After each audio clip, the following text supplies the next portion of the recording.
Kalau saya sih ngambil terus, sayang lah tadi ambil keringanan. Ada situasi kita mau ibadah banyak, situasi ikhtiar, relax, tak ada urusan, santai, banyak-banyak lah. Tapi begitu ada rusak keringan daripada Allah, ambil, jangan tak ada ambil.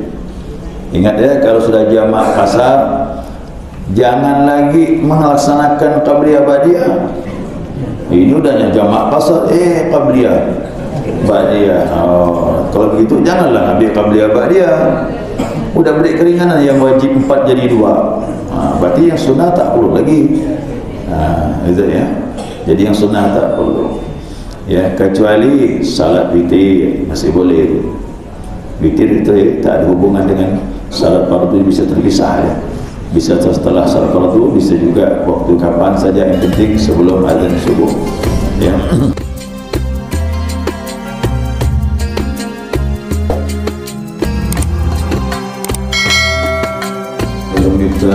باب اليسار سيدنا ومولانا محمد المختار وآله الأطهار وأصحاب الأخيار عدد نعم الله وإبطاله. سبحانك لا علم لنا إلا ما علمتنا إنك أنت العليم الحكيم. اللهم ذكرنا ما نسينا وعلمنا ما جهلنا ولا حول ولا قوة إلا بالله العلي العظيم. قال المصنف رحمه الله تعالى ونفعنا بعلومه في الدارين آمين.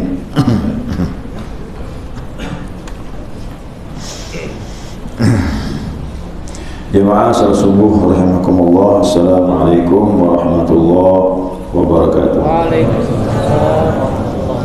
Alhamdulillah, senantiasa kita mengaturkan pujian dan syukur kita kepada Allah atas limpahan rahmah hidayahnya, sehingga pada subuh ini kita dapat melanjutkan kajian kita, mudzakarah kita, panduan kitab Bulughul Maram. Lanjutan hadis masih berhubungan dengan jamak qasar ya, jamak qasar.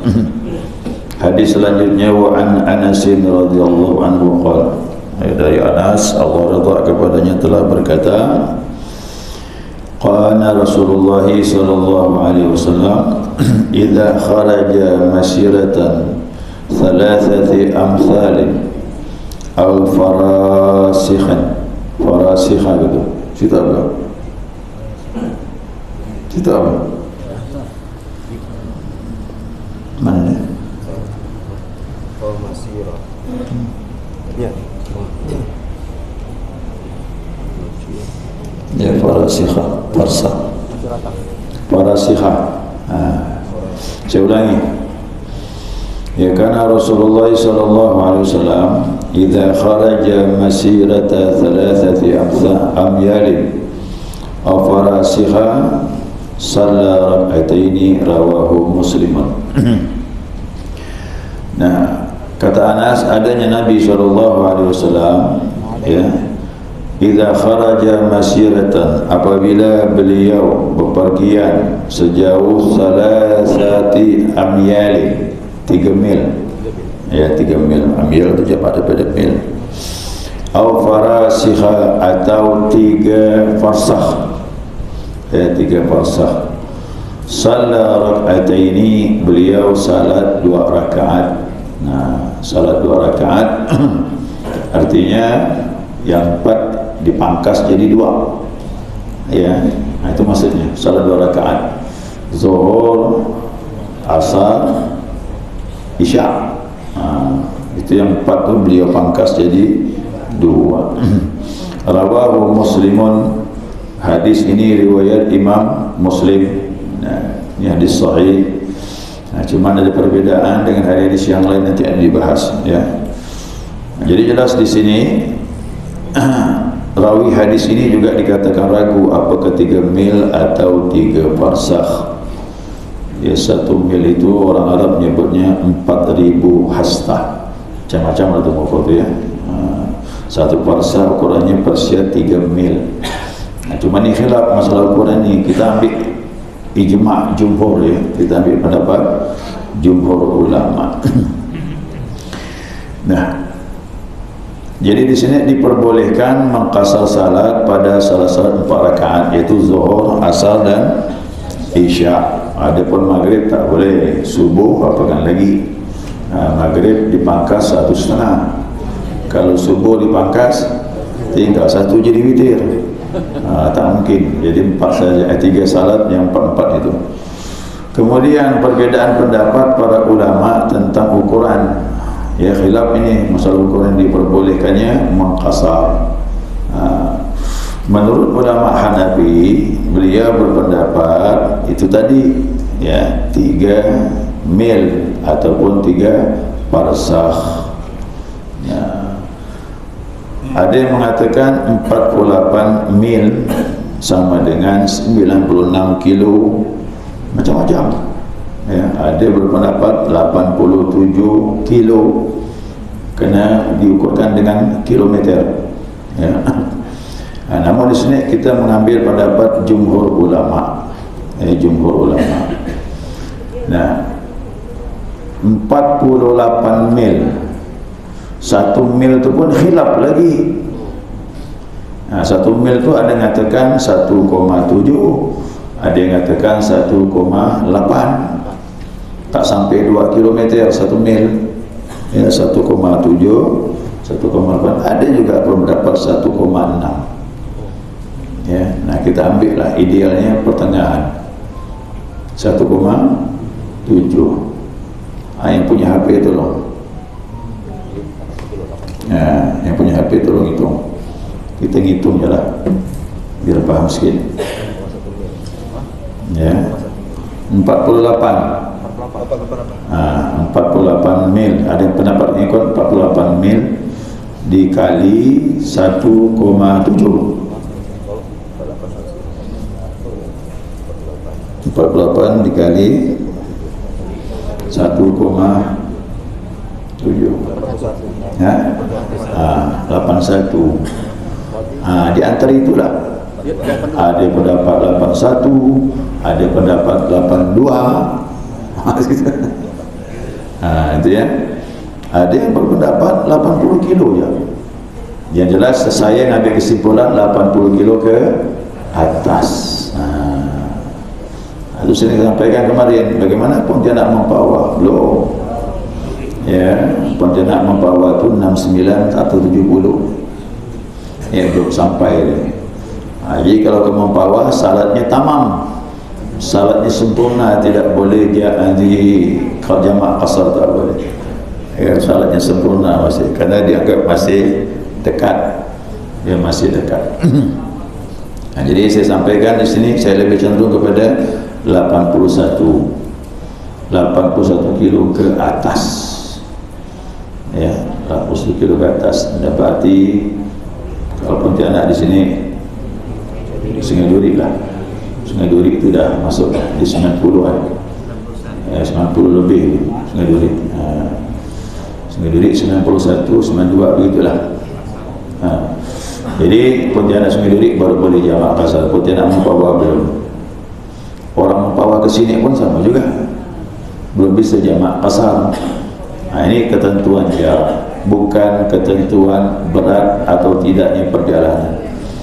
Jadi untuk jamak qasar ini yang jelas perjalanannya pakai ukuran. Ya, pakai ukuran. Nah, jadi kalau seandainya orang tidak mau mengambil rukhsah keringanan, tak masalah, boleh. Ya, ada yang berangkat ke Singkawang, salatnya tamam sempurna, silakan, tak masalah. Ya, tidak tercela, tidak makruh. Cuma mengambil lebih afdal, lebih baik mengambil daripada tidak mengambil. Kalau saya sih ngambil terus, sayanglah tak diambil keringanan. Ada situasi kita mau ibadah banyak, situasi ikhtiar, relax, tak ada urusan, santai, banyak-banyaklah. Tapi begitu ada urusan keringan daripada Allah, ambil, jangan tak ada ambil. Ingat ya, kalau sudah jamak qasar, jangan lagi melaksanakan qabliyah ba'diyah. Ini udahnya jamak qasar, qabliyah ba'diyah. Kalau begitu janganlah ambil qabliyah ba'diyah. Udah beri keringanan, yang wajib 4 jadi 2. Berarti yang sunnah tak perlu lagi. Itu ya. Jadi yang sunnah tak perlu. Ya, kecuali salat witir masih boleh itu. Witir itu tak ada hubungan dengan salat fardu, bisa terpisah ya. Bisa setelah salat fardu, bisa juga waktu kapan saja, yang penting sebelum azan subuh. Ya. Ya, jadi sekali itu ya pembahasannya singkat sekali mengenai jarak saja. Ya, yang jelas 81 kilo ke atas. Tuh. Ya. Jadi kalau kita mau jamak kasar, tanyakan orang setempat, berapa Pak dari Pontianak sini? Oh sekian, ada ambil kesimpulan. Ya, begitu beribadah. Kalau tak sampai jangan, salatnya tamam sempurna. Sekiranya itu jemaah sedikit ya, tanya jawab silakan. Satu marhala itu dikatakan ulama kurang lebih tadi 40 km kurang lebih. Makanya dua marhala sekitar 80. Hitungan marhalatain, dua marhala itulah dipakai jumhur, bukan pendapat yang ini. Ini kan disebut 3 mil ataupun 3 farsakh. Nah, kalau itu mil nih, 3 mil, 1 mil 1,7. 3 mil berapa? 1,7 kali 3. Cuma 5 kilo ya. Berarti ke kakak udah boleh dah. Jadi pendapat ini kurang kuat. Karena hitungan mil ni kan kita tidak tahu. Ya, hitungan mil sekarang dengan hitungan mil dahulu yang dimaksud Nabi SAW. Tapi ada hadis yang lain.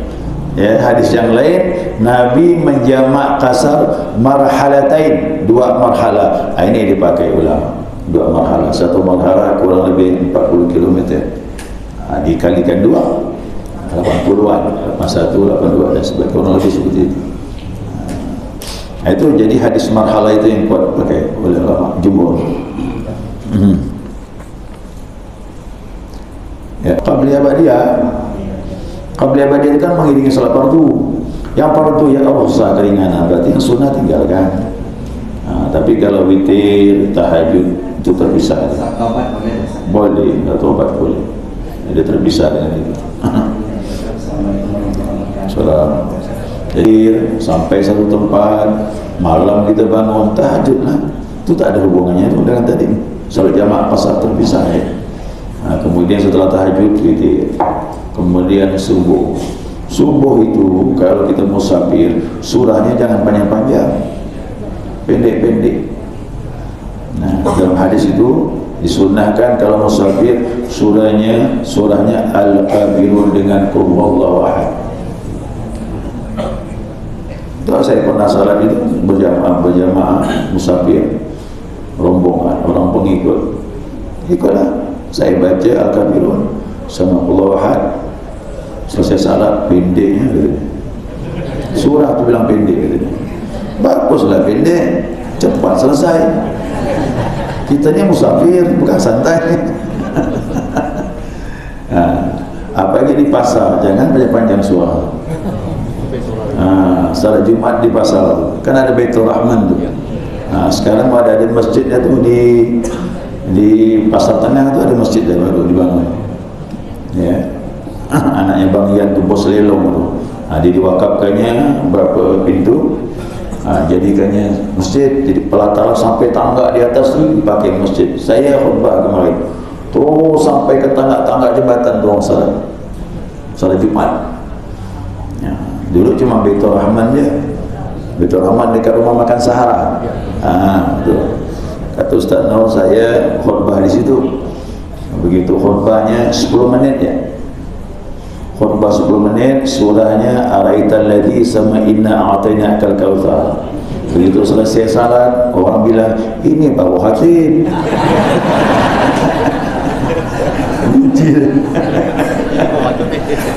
Orang pasar dia lama-lama risau dia.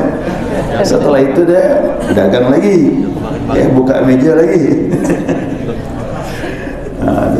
Assalamualaikum warahmatullahi wabarakatuh. Assalamualaikum. Menjamak bagaimana situasi? Sudah sampai ke rumah? Masih di rumah, belum berangkat. Waktu dulu kan masuk. Nah, dia bagaimana? Dia asalkan Ustaz. Dia belum boleh menjamak kan? Asalnya bagaimana? Ya. dan dia punya perhitungan agak sulit nanti untuk melakukannya dalam perjalanan, dia boleh jamak kalau dah masuk waktu zuhur, tapi jamaknya tamam, tidak kasar, tak boleh kasar. Jadi jamaknya tamam, zuhur 4, asar 4. Jadi dia beri kemudahan begitu. Dia kena punya perhitungan, nanti asarnya agak sulit di jalannya. Udahlah, ini sudah masuk zuhur, jamaknya tamam. Zuhur 4 rakaat, kemudian asar 4 rakaat. Macam orang sakit. Orang sakit kalau sulit nanti waktu asar, kalau dia salat tiap waktu agak sulit, orang sakit boleh jamak. Ya, orang sakit dia waktu zuhur, kalau dia tiap waktu melaksanakan salat agak berat, sulit, jadinya masyaqqah, timbul tingkat kesulitannya. Kalau gitu dia boleh salat jamak orang sakit, zuhur jamak dengan asar, tapi tak boleh qasar. Tak boleh dia qasar, dia zuhurnya 4, asarnya 4. Jadi ulama boleh memilih, kata ulama, bagi orang yang sakit, penyakit aku ni sore hari kadang lebih berat terasanya. Kalau begitu jamak takdim, ya, dikerjakan waktu zuhur. Penyakit aku ni terasa sakit betul siang hari, berarti jamak takhir. Begitu, tengok situasi keadaan, mana yang lebih mudah, itu boleh dijamak. Boleh jamak takhir, boleh jamak takdim. Kalau Jumat Ustaz? Kalau kita musafir, ya, sampailah kita di Sambas musafir ni, di sana kita cuma 2 hari atau 3 hari, berarti 3 hari kan batas. Kalau 4 hari berarti muqim. Kalau 3 hari atau 2 hari berarti kita musafir statusnya. Kita berangkat hari Kamis, kan? Rencana Sabtu kembali, berarti musafir tu. Selama di Sambas jamak kasar terus tu sampai kembali. Jadi ketemu hari Jumat, berangkat Kamis, kembali Sabtu. Ketemu hari Jumat di sana. Bagaimana ini? Boleh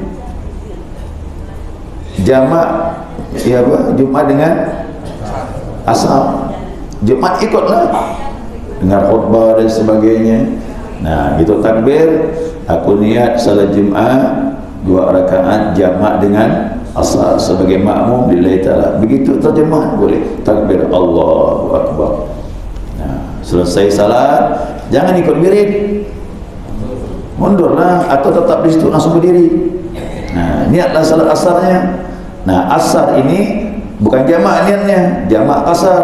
Kalau Jumat tadi jamak, jangan Jumat di kasar lagi. Bisa. Jadi kalau asarnya boleh jamak asar.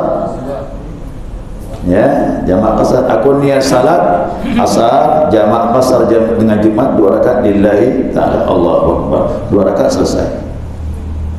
Jadi boleh tengah-tengah kita. Tak salat Jumat pun boleh juga, karena musafir tak wajib Jumat. Mau Jumat boleh, tak Jumat pilihlah yang mana. Tapi kalau tak ada kegiatan daripada kita diam, bagus kita Jumat dengar khutbah, dapat nasihat. Kalau dia Jumat Ustaz, apakah sama asar jamak kasar pun boleh setelah Jumat atau lepas Jumat dulu? Setelah Jumat lah bagus. Adab kita itu, kita beradab dengan hari Jumat, selesaikan dulu, baru kita salat jamak kasar. Jadi kalau kita ikut Jumat boleh, kita ikut Jumat itu tak masalah. Ingat, yang tak wajib salat Jumat dia musafir. Yang kedua, perempuan tak wajib. Tapi kalau salat Jumat sah. Mujahidin tu ada perempuan salat Jumat. Jadi kalau perempuan ikut salat Jumat, sah Jumatnya dan tidak perlu diganti dengan zuhur. Sudah sah tu dah. Tapi ingat, tidak wajib, berarti boleh. Itu maka hukumnya gitu, wajib, sunnah, makruh, haram, mubah. Jadi perempuan bukan hukumnya mubah, boleh. Ya, boleh. Saya ulang lagi, musafir tak wajib, boleh Jumat, boleh. Itu namanya mubah tu. Perempuan tak wajib, boleh Jumat, boleh tidak. Kemudian yang ketiga, anak kecil tak wajib dia, kerana belum akil baligh. Kalau dia Jumat, pahala orang tua dapat. Jadi anak-anak yang kita didik ini belum akil baligh, Kalau dia mengerti cara salat, cara wudu, berpahala. Pahalanya untuk orang tua. Anak kita didik baca Al-Quran, pandai baca Al-Quran, mengerti dia, pahalanya orang tua dapat. Jadi kita mengantar anak kita belajar Al-Quran 7 tahun, hafal. Ada yang 6 tahun hafal Quran 30 juz.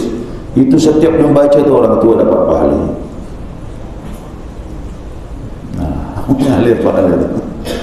Itu hebatnya kalau kita mendidik anak. Tapi kalau kita tak mendidik anak, tak ada pahala, tak ada masalah. Cuma kalau anak kita nakal, kita berdosa. Jadi wajib kita mendidiknya. Jadi anak-anak tak wajib Jumat. Kalau pergi Jumat sah, ya, pahalanya orang tua dapat. Yang keempat, orang sakit. Orang sakit tak wajib Jumat. Sakit dalam pengertian yang sulit dia datang ke masjid, ya, termasuk COVID kemarin tu. Kemarin dia bukan sekarang. Ya, bagi saya sekarang sih dah Ramadan. Yang kemarin dia tak turun Jumat, tak turun salat fardu. Memang yang sakit janganlah turun. Apabila ada penyebaran dan sebagainya. Jadi orang sakit rukhsah, tak wajib Jumat. Tapi kalau sakit-sakitnya ringan, boleh datang ke masjid. Ya, tidak ada halangan. Assalamualaikum warahmatullahi wabarakatuh. Ini tamam artinya sempurna. Tapi ada kawan nih biasa bepergian sampai 8 atau 10 hari dia jamak qasar. Nah, saya tanyakan ini, apakah ada pendapat atau hadis lain terkait dengan waktu untuk melaksanakan jamak qasar tadi? Apakah ada hadis atau pendapat lain yang lewat 3 hari itu diperbolehkan atau demikian? Hari, 8 hari dan sebagainya. Adakah pendapat yang seperti ini? Jawabannya nanti saya balik dari ziarah.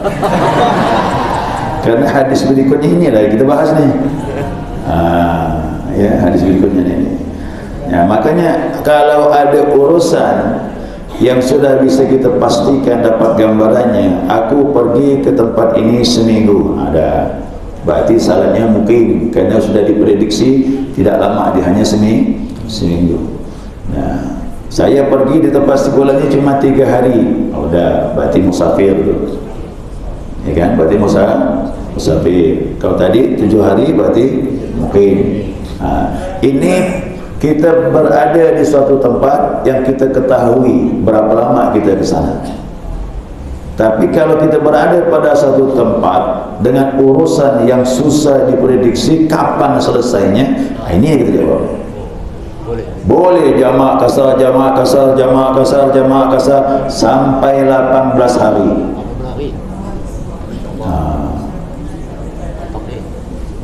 Lama tu, lumayan. Tapi ingat, kita belum jelas kapan selesai urusan tu. Artinya kalau kita berangkat beli tiket cuma pergi, ya, bukan PP. Ya. Orang nanya, "Kenapa tak PP tiket kau ni?" Aku belum tahu ni kapan selesai urusan aku ni. Kalau begitu pakai sampai 18 hari. Ya, 18 hari. Karena ada hadis Nabi di Mekah. Nabi di Mekah itu sampai 18 hari, kata sahabat Nabi jamak qasar. Ya, jamak qasar sampai 18 hari. Itu syaratnya tadi belum jelas urusan itu selesai kapan. Nah, itu ya. Nanti kita bahas itu. Kita bahas nanti setelah kembali dari ziarah. Nampak sikit. Selalu tamu di satu kali pesta perkawinan atau jadi pengantin. Nah, ini kan kadang-kadang kita harus betul mungkin dapat kita makan. Tapi asal itu berat, terutama mohon maaf nih, mungkin ibu-ibu punya berat karena kalau wudhu lagi badannya luntur dan sebagainya, kalau laki-laki mungkin agak rendah. Ini mohon maaf ibu-ibu ya. Nah, ini mohon penjelasan. Ada bang ada keringanan kalau yang hal yang demikian misalnya. Assalamualaikum warahmatullahi wabarakatuh. Yang berlaku zaman sekarang, ya. Bagaimana kalau perempuan ini melaksanakan perkawinan duduk dari jam 2 sampailah maghrib? Kan yang gitu. Jam 2 sampai maghrib di gedung lagi. Nah, ini ulama ni sekarang ni berfatwa ada suatu keadaan yang sulit tidak bisa kita lakukan, termasuk seperti pengantin ini. Nah, jadi dua, ada yang mengatakan khilaf, tetap salatnya tadi diqadha. Tapi ada juga ulama yang mengatakan boleh jamak khusus untuk pengantinnya kerana sulit meninggalkan tempat. Nah, tapi bagi yang kuat imannya lebih baik salat tepat pada waktunya. Untuk laki-laki lebih mudah, tidak masalah. Yang perempuan ni sulit. Perempuan ni memang di mana-mana sulit. Kalau dimudahkan insya-Allah mudahlah dia. Pokok sulitlah Pak Ustaz meninggalkan tempat ni untuk perempuannya. Kalau begitu memang tak bisa dihindari. Ulama ada berpendapat boleh dijamak zuhur dengan asar, tapi jamaknya tamam. Ya, jamaknya tamam. Untuk laki-laki pengantin masih bisa meninggalkan tempat. Ya, kerana dia tak pengaruh. Dia bisa meninggalkan tempat, kembali lagi ke pelamin dan sebagainya. Jadi ada dua pendapat. Kalau dah ketinggalan wajib qadha nanti. Ada pendapat untuk perempuannya kena sulit. Bagaimana mak pengantin tak masuk? Mak pengantin tak masuk. Jangan nambah-nambah. Dia bisa meninggalkan tempat. Dia boleh meninggalkan tempat. Jadi dua pilihan untuk pengantin perempuan yang sulit. Dia mengqadha. Dia sudah salat zuhur, asar tak sempat. Nanti selesai jam 6 di salat maghrib, maka diqadha lah salat asar tadi itu. Tapi ada pendapat juga mengatakan boleh dijamak kerana masyakkah sulit. Al-Habib Abdullah Al-Haddad, ya, beliau punya anak perempuan. Dia mengajarnya padat untuk ibu-ibu. Dia menjamak dan orang tuanya diam, dibolehkan. Kerana sulitnya kalau disalat tiap-tiap waktu. Jadi dianggaplah oleh ayahnya tadi kerana tingkat masyakkah kesulitannya, maka diizinkan. Kerana orang tuanya juga termasuk ulama. Tapi kita tidaklah seperti itu. Tapi untuk pengantin perempuan ini memang dua pilihan, boleh diqadha ataupun boleh jamak. Laki-laki itu masih bisa meninggalkan tempat pengantin laki-laki. Salat dulu dia. Ya, salat dulu dia. Ya. Tahu gambaran berapa jauh ini perjalanan sungai ini? Bil itu kan sungai. Ya, Bil itu kan sungai sebenarnya. Apa dia? Kalau bil itu kan sungai. Bil. Laut, bil. Mil, ya mil pakai banyak hitungan laut, mil. Bil itu kan sungai. Dan dulu transportasi itu bukan darat, laut. Laut. Dulu sungai itu alat transportasinya sampan, perahu dan sebagainya. Evakuasi itu Pak jaraknya 20 km. Jadi berapa? Pakai jam kah? Pakai mil dia Bang, tidak pakai jam dia. Untuk salat jamak pasar pakai mil, walaupun sungainya berbelok-belok. Nah, kena perjalanan.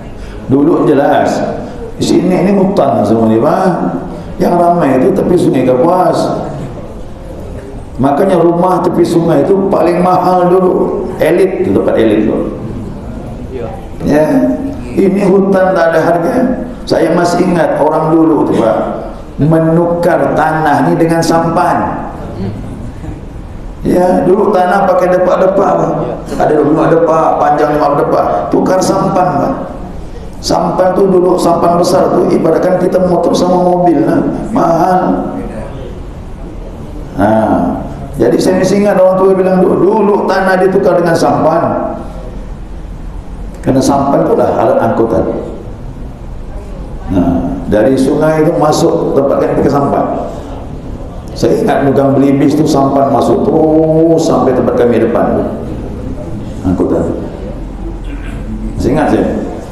Jadi dulu transportasinya sungai. Jadi hitungannya mil. Bukan waktu dia. Tapi jarang Pak kalau Ustaz hitungan mil dari sungai ini bagaimana? Misalnya dari Pontianak ke Kubu misalnya, itu kan kita nggak tahu jarak, tahunya jam, sekian jam gitu. Yeah. Kalau sekarang ini bisa dihitung dengan jarak darat. Kalau dulu tidak bisa Pak, dengan jarak daripada mil karena sungai. Ya. Berapa jarak mil tadi? Berapa tadi?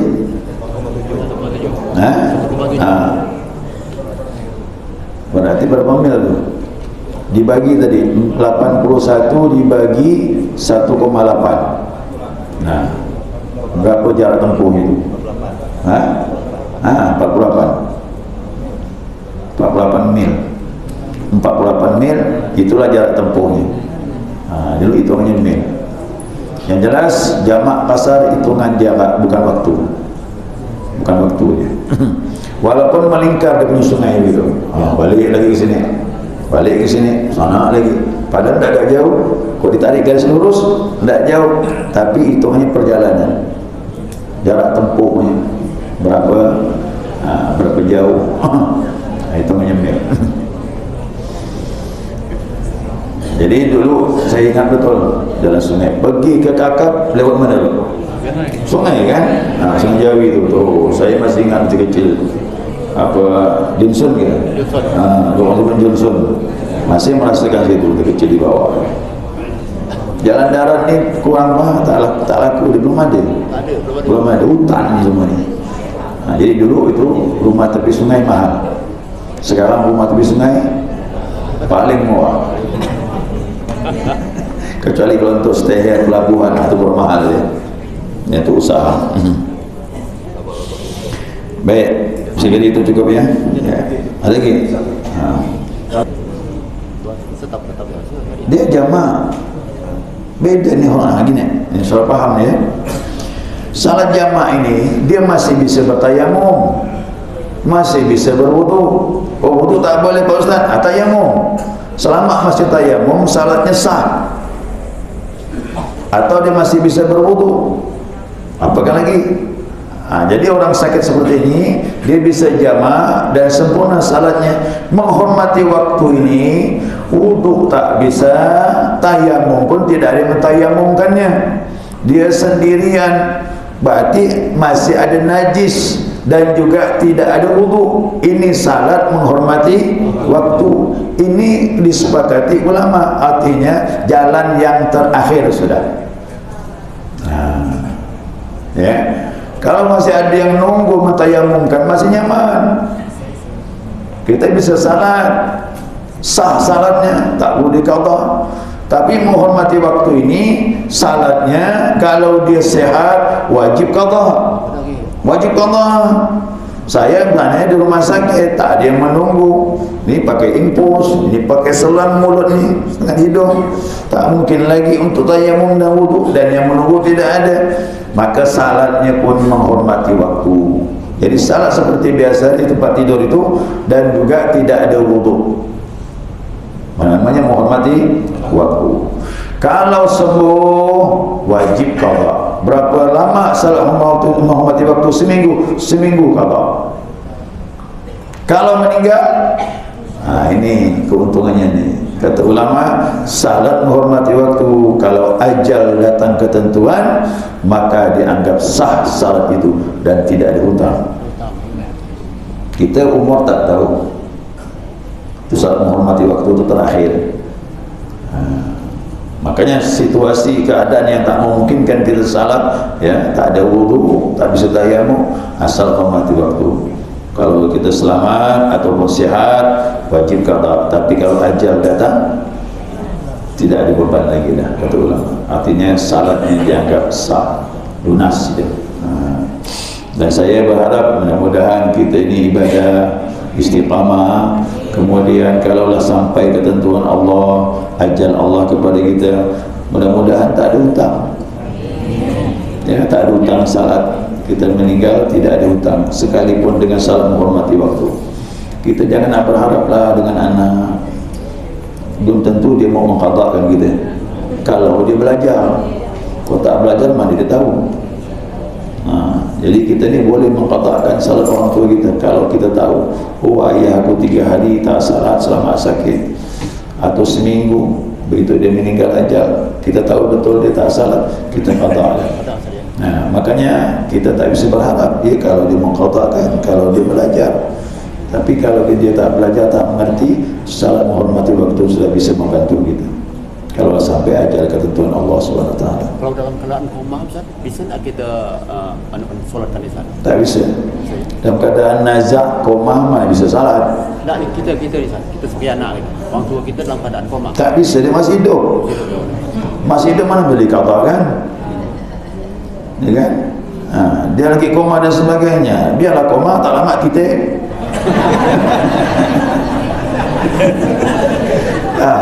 Udah titik sampai waktunya, bawa kita tahu berapa lama dia tak salat. Kita katakan kalau udah meninggal, jangan nak katakan orang masih hidup, tak boleh. Itu buang tebiat nama tu.